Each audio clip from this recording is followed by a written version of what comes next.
स्वीकार किया मैंने हा एक कौटुंबिक काहीसं गुंतागुंतीचं मानवी नात्यांचं चित्रण दाखवणारा चित्रपट जो जहीर लारी यांनी दिग्दर्शित केलेला होता तो 20 सप्टेंबर 1983 रोजी प्रदर्शित झाला होता. म्हणजे यंदा त्याला 41 वर्ष पूर्ण होत आहेत. खूपच सुंदर अशी यातली गाणी उषा खन्ना यांनी संगीतबद्ध केलेली होती.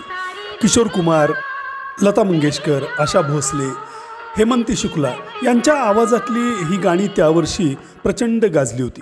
खास करून चांद के पास जो सितारा है हे आणि लता दीदींच्या आवाजातलं अजनबी कौन हो तुम ही गाणी बिनाकामध्ये त्यावर्षी अगदी पुढं होती.